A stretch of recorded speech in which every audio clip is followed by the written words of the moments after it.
Hi, I'm Blair from Hey Look, I Made This, and today I'm going to be teaching you how to do the long tail cast on method. This is a great cast on method for beginners because it's super stretchy, it's great for a ton of projects, so let's get started. To get started, we're going to need some yarn and knitting needles. So I recommend a medium to bulky weight yarn to get started because it's just a lot easier to hold on to and work with. And so today I'm using this bulky weight Cascade 128 Superwash Merino wool yarn in this beautiful color called Dusty Blue. It's kind of a pretty gray blue. I'll drop the link below. It's really soft and squishy. And for my knitting needles, I am using a US size 10, also known as a 6mm needle. You can use straight or circular needles. I typically opt for circular because I just find them to be a lot more versatile. You can knit flat pieces with circular needles. You can also knit in the round for projects in the future. I also really like these circular needles because the actual needle portion of it is much shorter than a straight needle, and I just find them a little bit easier to work with, especially as a beginner. When it comes to needle material, you can choose between wooden or metal. I love the wooden bamboo needles. They have a little bit more grip on the yarn than your metal needle, which I just find the projects slip off a lot easier. And so when you're first beginning, having the wooden needle and have it really grip on there is really, really helpful.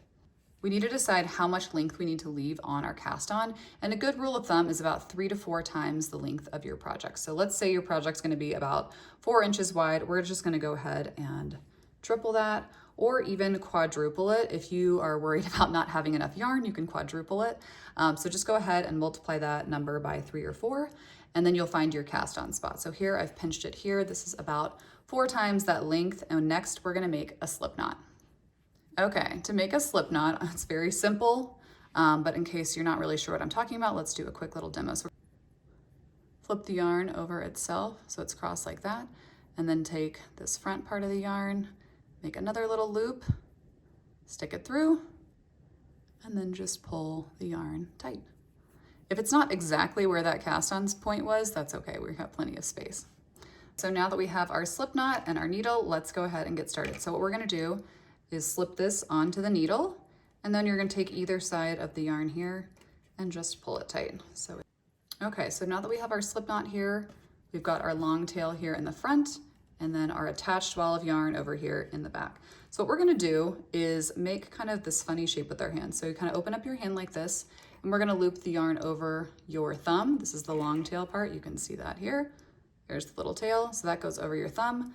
The other working yarn, is the ball, the one that the ball is attached to. It's gonna go over the front there. And we're gonna make this V shape, and then gather the 2 strings of both in your hand. This might feel a little awkward at first, but you'll get used to it. And if it gets too loose, you can just kind of pull the yarn down here to keep it a little bit tighter. So once you have this, it's kind of this like V shape, like if you were making a bubble V in lettering.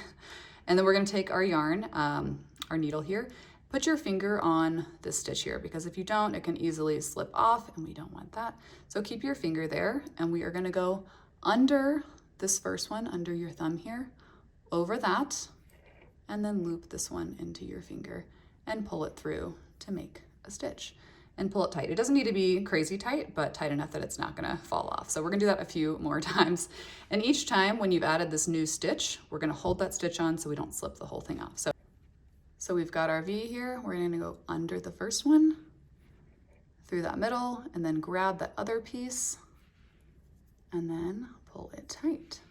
And again, this is probably gonna feel a little awkward and funny at first. That's totally normal. You just keep practicing and you'll get it. So we'll do it a few more times. Under that first one, grab that second one, and loop it through. Under that first circle, through that second one, grab that yarn, pull it through, and here we go. We're making stitches. Exciting, right? So one more time. We'll do it really slow. You go under that yarn, so you have your loop here, and see how that crosses over. So it's gonna make that kind of circular stitch there, and pull that other yarn through, and then tighten it up there. So go ahead and cast on your desired number of stitches. For this, I will suggest just like 10 or 12 is great, and then we will actually learn how to knit in a totally different tutorial. So we're just gonna keep doing that until we have about 10 or 12 stitches. It's great for just practicing here. And as you continue to learn this and practice this, this will get a lot easier. There we have it. our basic long tail cast on. We've cast on 12 stitches here. We have our long tail that's now a short tail, and we are ready to start knitting. So join me in my next video where I show you how to actually do the knit stitch. I hope you found this video really helpful, and for more knitting tips and tutorials, make sure to like this video and subscribe to my channel. I'll see you next time.